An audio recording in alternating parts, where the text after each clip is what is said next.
everybody, welcome to Global Gardens. My name is Miss Mary and I am pumped to be here today to do some science with you. Even though it's virtual, we're still gonna have a ton of fun and use those mega science brains that I know are sitting out there. So before we get started, one of the traditions or one of the strategies that we always use in Global Gardens is to take some deep breaths. Now, part of you may be wondering what the heck that has to do with science, but the facts are that when we take some deep breaths, not only can it help focus our feelings, but it focuses our brains, right? And if you've ever been with me in a classroom, you know that from time to time, I need some serious help focusing. So we're gonna take some deep breaths at the beginning of this video to help us stay focused. So we're gonna take 3 deep breaths. Straighten up your back, because science tells us that when our backs are straight, we have more room to breathe. So breathe in and breathe out. Let's do 2 more. Breathe in and breathe out. Breathe in and breathe out.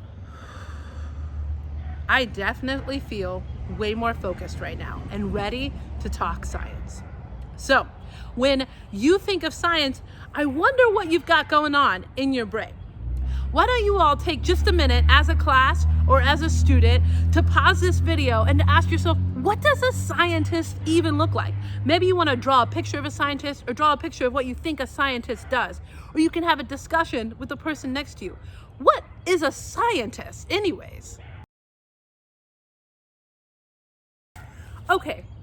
So some of you may, when you think of scientists, think of people sitting in a laboratory somewhere with giant goggles on, test tubes, ready to go. Oh my gosh, maybe explosions in their faces.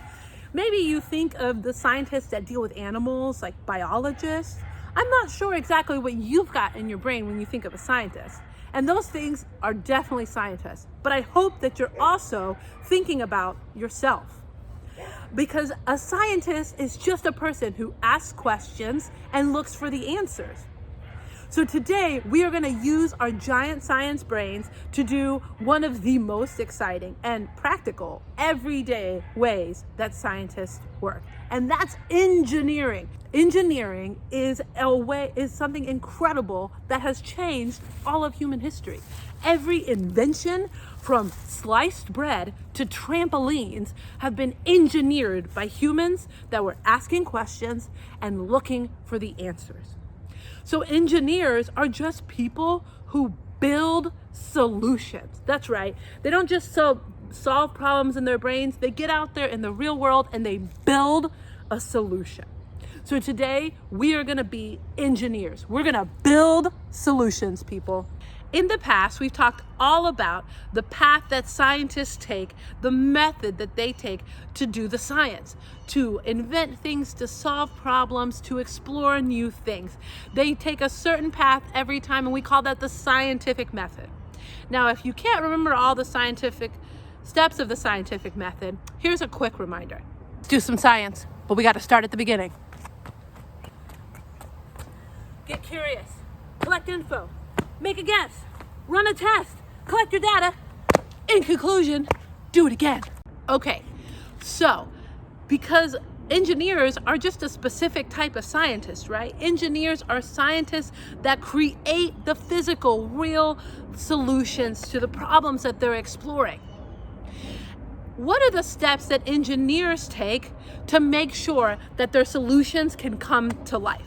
First of all, they ask questions. Just like scientists, they get curious, they ask questions. What is even the problem? Exactly. Step 2, they define the problem. And not just, oh, I wish humans could fly, but exactly, what is it? Why can't humans fly? What do we need to do to solve this problem? They get down and they really map it out. What is the problem? Then engineers make a plan. And these are not just like, the plan is to build a flying machine. That's not specific enough. Engineers make plans. They draft them up. They do detailed charts. All the things that are going to make it happen, they put it down. They dream it and then they design it. You got to make a plan.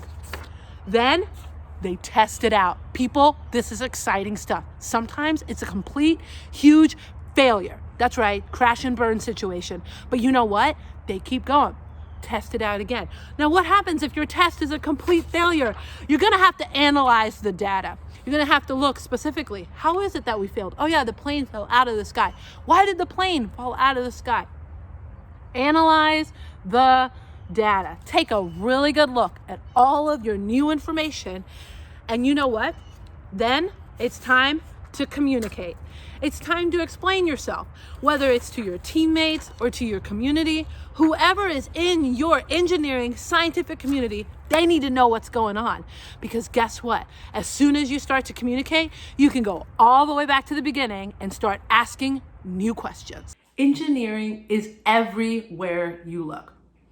Whether you're out in the gardens using a cool new tool, or whether you're on your couch playing a video game, engineering has touched every single part of our lives.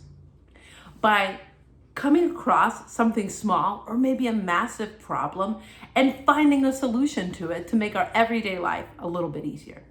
I want you to stop and take a minute and talk to the people around you and ask yourselves, what are some things that engineers have invented and created that make my life easier? What are ways that engineers have solved simple problems? If only I could open this trash can without my hands. Oh no! Engineer it. All out of eraser. Too bad. What am I gonna do now? Engineer it. So bored. If only I could play old school video games while sitting on my couch. Engineered it. There's always a way. Okay guys, so let's do some engineering right now. First of all, like we talked about earlier, like all scientists, engineers start with a question. My question today is really pretty simple and kind of fun. Can I build something out of the random stuff in my pantry? All right, so here we go. Now that I have a question, can I build something out of the random stuff in my pantry? I've really got to define the problem. Okay, so my problem is that I don't have just any building materials ready for myself. I decided that I was only going to grab things out of my pantry. And so I can't use glue.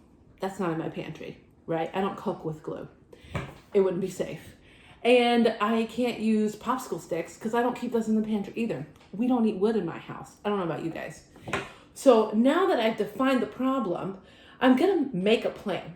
Now earlier, I stood in front of my pantry for like 5 minutes, just staring at it. So as I stood there, defining the problem, really assessing all the things and asking myself what I could do with them in the pantry, I started to make a plan. That's right. First of all, let me be really honest. I picked marshmallows because they're one of my favorite things. There's really not a lot not to love about marshmallows, other than the fact that sometimes they get way too sticky. And even then, is it really that bad? Anyways, so I decided I had to use marshmallows, and that was part of my plan. Then I thought, you know what? Like I said, there's a ton of pasta in my cabinet. So I decided that my plan would involve building a tower out of marshmallows and spaghetti because I have a ton of both, and it sounds like I could probably make it work. So now, as part of my plan, don't just want to say, hey, I'm going to build this one thing. It's important for your plan to be really, really detailed. So before you get started testing out whatever it is that you decide to engineer, you need to make your plan. So I know I'm going to use marshmallows and I'm going to use spaghetti. And I think that what I'm going to do is create little sort of cubes out of my marshmallows and spaghetti. And like the marshmallows will be the corners of my cubes, and I'm going to stick them together. And that is going to be my plan. Now here is, well, I tried. This is my first cube. Okay, the circles represent my marshmallows. I'm making a plan, and I'm making sure, just like engineers in the real world, that I'm including as many details as possible. And so my goal My problem in my brain that I've invented is that I want to build the tallest tower possible. So I'm gonna stack cube on top of cube, okay? And I'm gonna see how tall I can build my cube marshmallow spaghetti high tower. All right, so you guessed it, people. It's time to test it out, okay? Step one, spaghetti. Now, there's two ways to use spaghetti. You can use spaghetti raw, you can use spaghetti cooked. Now, using my background knowledge, I'm pretty sure that using it raw is a much better idea, because if you've ever cooked spaghetti, it's floppy, not good for building. So I'm gonna get started building my tower. All right, so as I build my tower, I'm really gonna do the work of a scientist and an engineer and pay close attention to what I'm doing. Because if something goes wrong, if I'm not paying attention now, I'm not gonna know what to fix. What do you guys think? That's the base of my cube. I'm gonna keep building. All right, I'll be back with you in just a minute. All right, that didn't even take me a whole minute. I don't know if you guys can see. My cube plan, well, I didn't exactly get very high. Time to analyze my data. The data is telling me my idea isn't working out. This is not gonna make a tall tower. Now, I have a lot of ideas of how I might be able to fix this.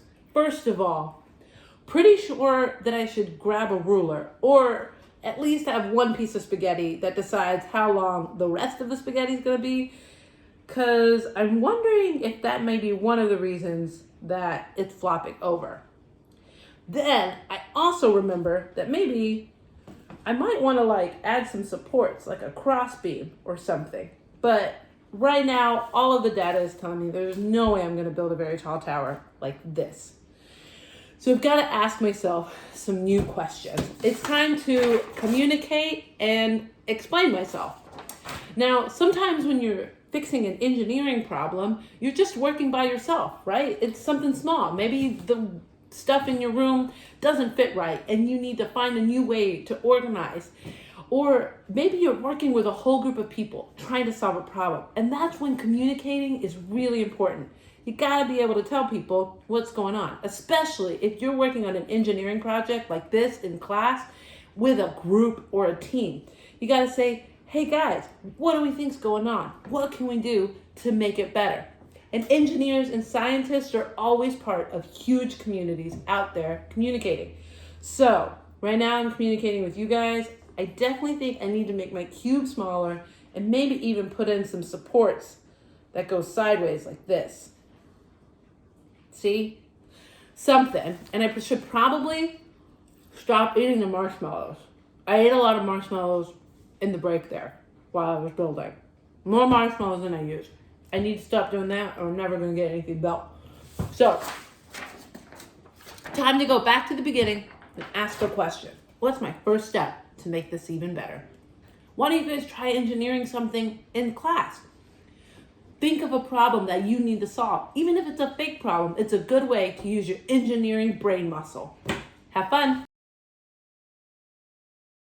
So we've been talking all about engineering today. How engineers are humans who see a problem and think creatively about that problem until they create the solution to it, to solve real everyday problems. So I've been wondering, how can I be an emotional engineer? How can I look at some of the problems, maybe the way that I think about something, or something that's really overwhelming or frustrating me, or a habit that I have that I don't love? And how can I engineer a way to help myself and to solve those problems? Well, if you'll remember at the beginning of our time together, we stopped and we took just a minute to take some deep breaths together. Do you remember that? At Global Gardens, that's one of the ways that we've emotionally engineered a solution to something we know everyone has. Big feelings, lots of thoughts. Everybody needs the time to just pause and get focused. So we have emotionally engineered this strategy in our group at Global Gardens that you're a part of. You're a part of our community, where we pause and we take deep breaths, right? To make room for the things that we really want and we really enjoy, and to let go of things that overwhelm us. So that's my question and challenge for you. What small or even big thing do you face mentally or emotionally that you want to find a solution to? You are a powerful human being, and I know that you can find a strategy to help yourself and the people around you. So get to talking, whether it's to the people next to you in class or to your community at home or even in a journal. And think of strategies to help engineer a way for you to emotionally be more healthy and safe and happy. Have a great day, guys.